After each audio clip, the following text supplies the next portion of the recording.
Guys, good morning and welcome back to my YouTube channel. আমার নতুন একটা ব্লগে জানাচ্ছি অনেক অনেক শুভেচ্ছা।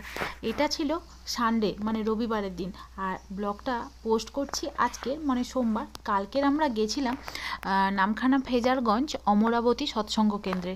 আর অমরাবতী হচ্ছে বকখালির ঠিক আগের স্টপেজ।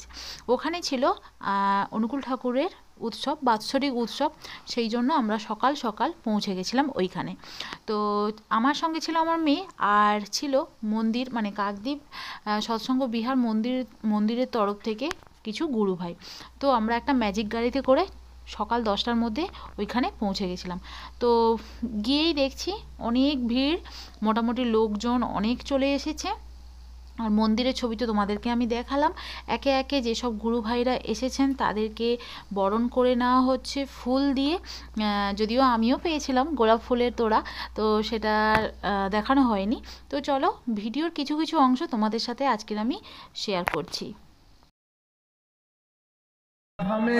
ঠাকুরের খেলা, ধন্য মাতা মনমোহিনী, ধন্য সাধনা, কেমন করে পেয়েছিলে এমন কালো। শুধু যে কাকদ্বীপ থেকে গুরুভাই এসছে তা নয়, অনেক জায়গা থেকে অনেক গুরুভাইরা এসেছেন, হলদিয়া থেকে এসেছেন, আরও অনেক দূর থেকে অনেক গুরুভাইরা এসেছেন। তো অনেক গান, প্রথমেই অনেক গান হচ্ছে, বক্তৃতা একটু, গান একটু হচ্ছে। এবারে আমাদের হচ্ছে মাতৃ সম্মেলন হবে, যথেষ্ট লোকজন ভর্তি হয়ে গেছে। আর যেদিকে আনন্দবাজার হচ্ছে মানে খাওয়া দাওয়ার পর্ব, ওদিকেও কিন্তু লোকজনে ভর্তি। তো এখনও আমরা যাইনি আনন্দবাজারে, মোটামুটি 12টা মতো বেজে গেছে। তবে মাতৃ সম্মেলন দেখার পরই হচ্ছে আমরা যাব। তো এই যে মায়েরা, সমস্ত মায়েরা হচ্ছে স্টেজের ওপরে বসে গেছে, দেখতে পাচ্ছ।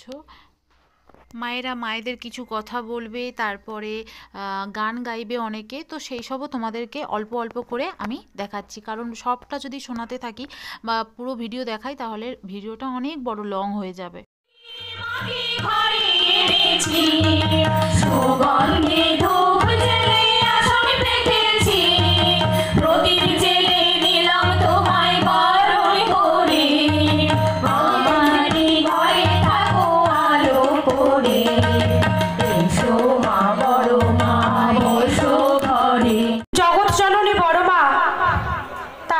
প্রতিটি জীবন দিয়ে পরম পিতাকে সেবা করে গেছেন। তার কখন কোন জিনিসটার প্রয়োজন, জগৎ জননী শিশু বড় মা তিনি যেন ছিলেন মুক্ত হস্ত, সদা সর্বদাই তিনি তার সঙ্গে সহযোগিতা করতেন। মা জগৎ জননী তুমি মা, তুমি সবার বড় মা। তো মায়েদের গান, মায়েদের বক্তৃতা, মায়েদের কথাবার্তা শেষ হয়ে যাওয়ার পর আমরা বেরিয়ে এলাম। আমরা মানে আমি, আমার মেয়ে আর গুরু ভাইয়ের এক ছেলে, ও হচ্ছে আমার মেয়ের সঙ্গে সঙ্গেই আছে। তো এখানকার পরিবেশ কিন্তু খুবই ভালো, আর গ্রামের দিকে একদম প্রপার গ্রামই বলতে পারো। আর হচ্ছে চাষ আবাদ হচ্ছে, অনেক জায়গা খালি পড়ে আছে, ফাঁকা ফাঁকা, মানে বাড়িগুলো অনেক লং ডিস্টেন্সে বাড়ি।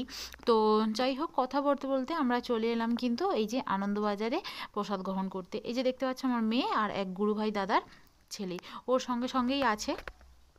তো ঢুকে যাচ্ছে এবার আমরা খাবার খেতে, মানে প্রসাদ খেতে, খাবার বলবো না, প্রসাদ খেতে ঢুকে যাচ্ছি। আর আমরা যখন খেতে ঢুকেছিলাম তখন মোটামুটি লোকজন খুবই কম ছিল, এরপরে প্রচণ্ড ভিড় হয়ে গেছিলো। আমরা তবু দেখতেই পাচ্ছ তোমরা, মানে ততটা ভিড় নেই, তো ফাঁকা ফাঁকার মধ্যেই। তো মেয়ে আমি আর বসে গেছি, আর সামনে কিছু দিদিরা মায়েরা আছে। তো ভাত, গরম গরম ভাত আর একটা সব রকম সবজি দিয়ে তরকারি, পরে যদিও চাটনি ছিল, টমেটোমের চাটনি, সেটা আর তোমাদের সাথে শেয়ার করা হয়নি। তো এই হচ্ছে ভোগ ছিল, প্রসাদ। তো আমরা ঝটপট করে খেয়ে ফেললাম, আর তারপরে আবার আমরা ফিরে এলাম। ফিরে এসে হচ্ছে দেখলাম যে কিছু বাউল গ্রুপ যারা বাইরে থেকে এসেছে তারা হচ্ছে স্টেজটা সত্যি মাতিয়ে দিচ্ছে। তো আমরা যখন আনন্দবাজারে গেছিলাম তখন তো অনেক গান হয়ে গেছে, তখন শোনাতে পারিনি। তবে কিছু অংশ আমি আবারও তোমাদের সামনে মানে বাউলের কিছু অংশ দেখাচ্ছি, যা স্টেজ সত্যি মাতিয়ে দিয়েছিল।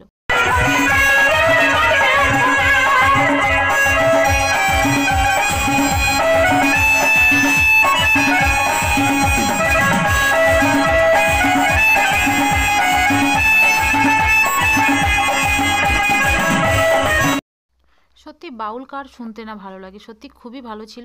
তো এই ছিল আজকের ব্লগ। ভালো লাগলে লাইক করে দিও, কমেন্টে জানিও কেমন হয়েছে, শেয়ার করে দিও। দেখা হচ্ছে পরের ভিডিওতে। আর আমরা বাড়ি ফেরার আগে হচ্ছে একটু চা আর বিস্কুট খাচ্ছিলাম। আর চ্যানেলে যারা নতুন আছো তারা তাড়াতাড়ি সাবস্ক্রাইব করে দাও। তো দেখা হচ্ছে পরের ভিডিওতে, ততক্ষণ ভালো থেকো, টাটা সবাইকে।